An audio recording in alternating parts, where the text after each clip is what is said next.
The Ukrainians surrounded the Russians in the house, firing towards the window and cornering the enemies.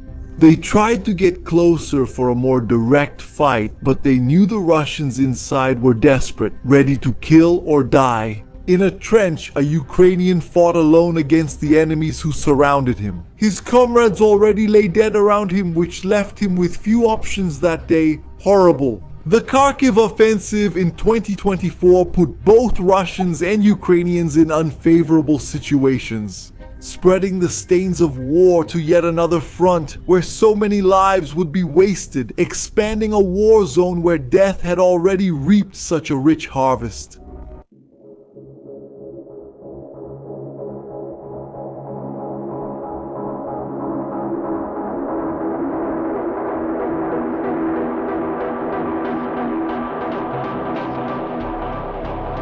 The Russian Kharkiv offensive began as a major disaster for Ukraine.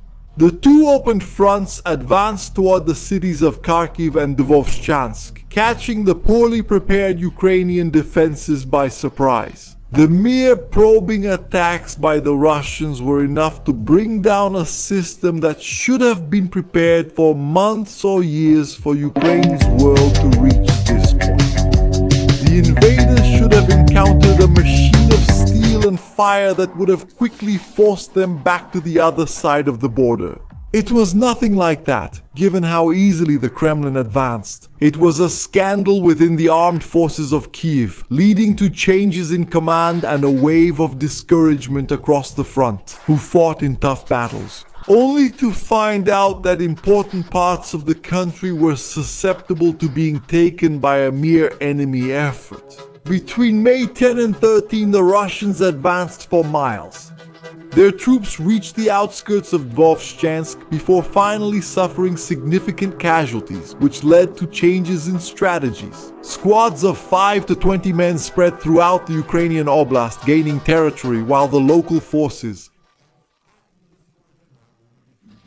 the Russians, the 20th, 11th, and 6th Combined Arms Army, the Leningrad Military District, the 217th Guards Airborne Regiment, and the 90th Guards Armored Division formed the main force of the invasion. The Ukrainians had to resort to the 3rd Assault Brigade, the 92nd Brigade, the 5th Motorized Brigade, the 47th Motorized Brigade, and the 42nd Mechanized Brigade. In addition, the Russian separatists from the Russian Volunteer Corps, who had been entering Belgorod, also appeared for the fighting.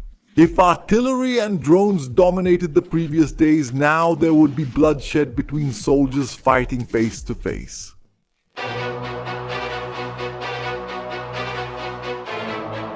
The Russians bombarded any sign of Ukrainian forces on the roads of Kharkiv. A bridge in the village of Volchansk, north of Kharkiv. It was an example of what happened to several important crossings for the Ukrainian army hit by the Russians to prevent more troops from approaching the region. The same happened with a bridge over the Volkhya River, cutting off escape routes from Volchansk. Cutting off this part of the infrastructure was a basic war strategy. The Russians had mapped out other routes. And what were their objectives without needing those bridges? Of course, the Ukrainian artillery continued to be targeted by the Lancets, which flew in such numbers during those days that even the command in Kyiv was impressed. The equipment was pursued throughout the entire day. There were many Russian observers in the sky, transmitting everything to the hungry Lancets, which flew as many times as necessary. To take the enemy equipment out of action, the Ukrainians even tried to move them when they withstood the attack. However, at a certain point, nothing could withstand the impacts. The HAKSA 12 multiple rocket launcher system was a Croatian-made 128mm launcher stationed in the Ukrainian countryside.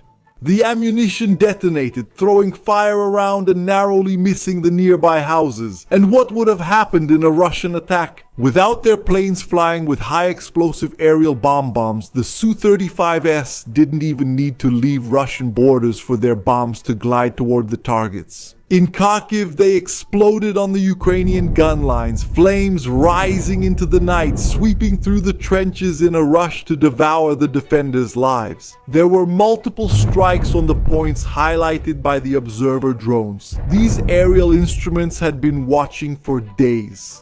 They did their job very well in detecting where the Ukrainian forces had hidden what they would use in defense. 72. T-72's alert hidden among the trees, but it was not very effective if it had already been detected before. The Lancet appeared to carry out the mission, boldly flying in between the treetops. The Streletron air defense system was a highly mobile Soviet equipment designed to be moved to necessary positions while still remaining hidden from enemy forces. Its movement was carried out too late in those days of May, another delay by the Ukrainian defenses that led to the loss of an important piece of equipment. The Russian soldiers kept moving along the roads, making their way forward, but also suffering from what the Ukrainians had to fight back. Kepri, a Ukrainian drone navigator from the 92nd, was in the attic where the main weapons were prepared to fight the Russian fire. They were the most organized thing they had at the moment. From there, they assembled the kamikaze drones, placing the explosives among the trees and launching flights over rural areas, searching for enemy groups and their equipment. The small advance squads made it difficult to locate the enemy, but the sky observers were passing on the coordinates as quickly as possible. The problem was also being spotted by Russian flights, which used their missiles in storms against the ground and the trenches, blowing up everything around. To ruin the Ukrainian defenses, Kepri kept his cool, searching for targets. The drones flew on the night of May 14 and dropped explosives on the Russian trucks, putting an end to the rapid transport of some troops. Those Russians, with their vehicles destroyed and without effective communication with the drones, had to move on their own and were now victims of the Ukrainian lenses. They were seen trying to cross the river, walking slowly to get around the defenses. It turns out there was a well-established base there, alerted by the observation drones. The Ukrainians waited until the right moment to open fire, which hit the water and the bodies of the Russians. The AKs practically shot ducks in a pond. The targets were so easy that soon they found themselves under rocket-propelled grenade explosions. Kepri's mission was to take down the reconnaissance and sabotage groups that were hunting the Ukrainians in the trenches and defense systems. They were forced to stop to rest, which didn't mean peace.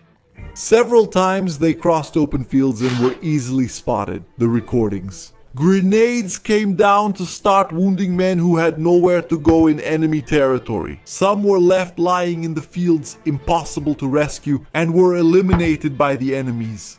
Others alone saw their only way out was to use their own grenades, not trusting that they would be saved. Those who left their groups were hunted by kamikaze drones, which flew low, searching for their victims.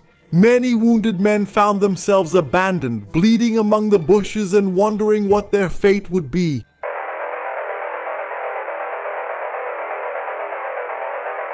The Russians kept getting closer and closer to Vovchansk.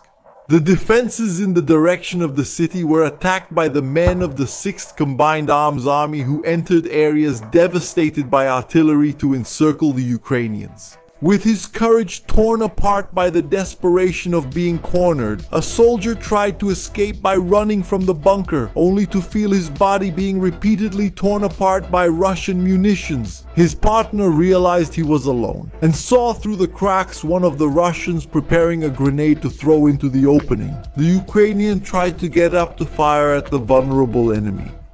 But there was another one nearby who pointed the barrel of his shotgun at him and fired all the ammunition at the last defender of the trenches. The same soldiers went through the holes, removing the Ukrainians killed in the bombings, their bodies still hidden. Those were areas that suffered, with the Russians unleashing the full range of their artillery. The Ukrainian special forces that had arrived in the region suffered from the impacts. The ground shook and also seemed to feel fear or pain as it released dust into the air with each vibration. When the explosives hit, the men on the ground saw the fire among the trees. They noticed how the ground moved with the impact and happily followed the orders to retreat. Wounded, many of these men had to be evacuated in Volchansk and the surrounding area. When the conflicts inside and on the edge of the city intensified, the fighting in urban areas had begun. The Ukrainian troops fired at the Russians, who advanced from several positions. Scattered with prior intelligence, it left the Russians in a position to corner Ukrainian troops who were guarding areas. In small numbers, it was reported that local supporters provided information that allowed the Russians to walk through the streets and go straight to where there were few troops available. On defense, this same type of informant pointed out where the Ukrainian ammunition depots were. The Russians used their Iskander missiles to eliminate these locations, causing even more disorganization in the defenses. A Ukrainian Ronvo was hit by a drone, losing stability. The pilot tried to maintain control, but the explosion and the attempt to escape from other drones ended up bringing it down. Moments later, the bombing of Volchansk continued in the areas controlled by the Ukrainians, destroying buildings and filling the city. The smell of war. The kamikaze drones targeted the enemy troops on the move, taking down their transports to make positioning even more difficult.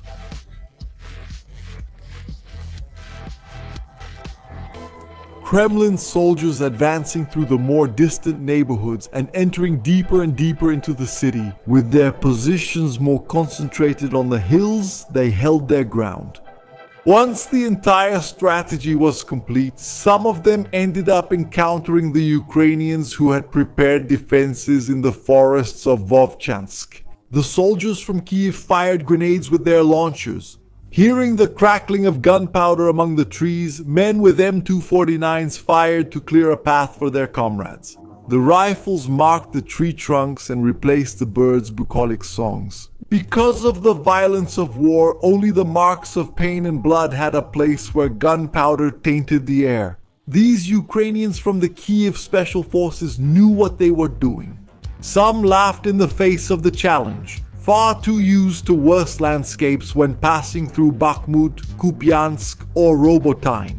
In no time, they were hunting the Russians in the middle of the countryside houses, aiming from windows and walls, and ambushes that shattered the enemy squads that had not yet reached their objective. The smoke rose faster and faster wherever the operators pointed. A transport vehicle was obliterated, with the Russians inside, showing that the small group strategies had their problems. Many of them were completely destroyed when caught by surprise and had no chance of being helped. The 3rd Assault Brigade encountered one of these groups of Russians advancing along the edge of the forest.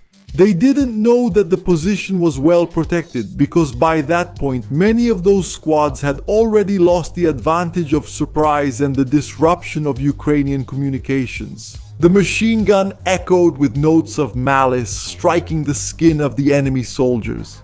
An entire group was torn apart by the defenders' ammunition. Those who remained tried to escape through the bushes, but the drone's grenades descended upon them. Moments later, those survivors tried to take out the kamikazes that were after them, but the drone's explosions ended both their resistance and their escape. It was no use even entering the houses because the drones managed to find us, dropping explosives with precision. To minimize the damage to Ukrainian homes, hiding was not an option, so for many of them, all that was left was to die alone.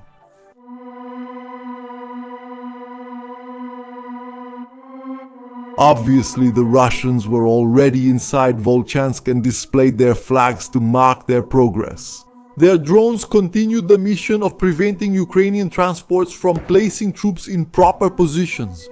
Ukrainian tanks were hit on their way to the designated positions, leaving gaps for the Russian advance. Those armored vehicles burned on the roads of Volchansk when the Ukrainians needed them most, and more bridges fell to Russian fire as they tried to encircle the city. For an even stronger advance in the urban area, the Russians took over the central hospital of Volchansk in a strange operation.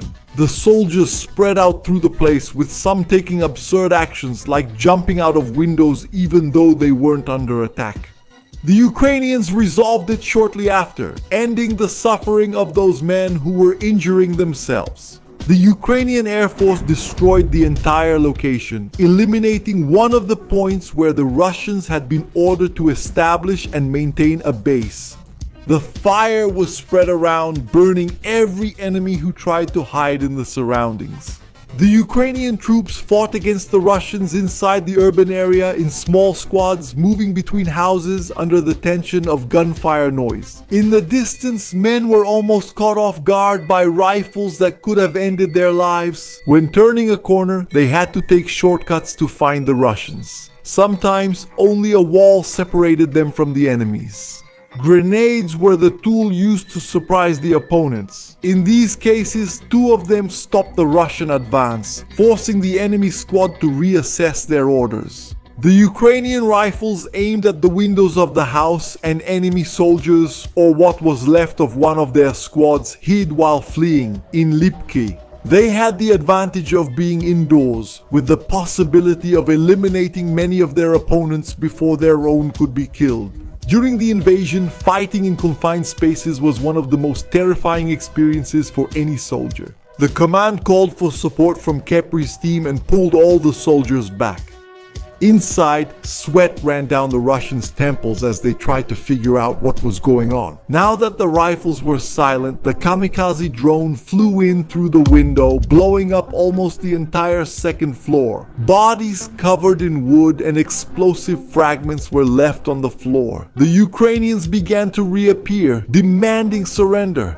4 of the surviving bears surrendered that day, stunned. Due to the Russian Volunteer Corps BTR, it moved through the rural area of the city, searching for the invaders. The enemies were spotted inside the houses, which led to the activation of the Chipu 9-2 A42 cannon. The 30mm shots disrupted the Russian positions as the BTR moved through the streets. His soldiers dismounted and took positions inside the houses, setting up machine guns to fire at the enemies, who were now looking for ways to retreat through the streets. On May 18, the Russians took the village of Staritsia, but had to acknowledge that the momentum of the invasion was broken by the Ukrainian defenses, which had started to organize. Even so, it was a very difficult situation and far from stable. The precarious defenses showed the Russians that there were even more positions far from the front, which could be used for a direct attack that would further destabilize the Ukrainian lines. Kyiv knew that its troops were stretched to the limit to defend such an extensive front. The Ukrainian people took a deep breath, hoping that ammunition from the United States and Europe would be of some help. At that moment, the East was desperately looking for an alternative with a surplus, Denzioper. Soldiers and darkness. It would go on for a long time, with Russian corpses piling up on the ground and rotting the world with more of the stench of war, while they continued their advances into Ukrainian territory.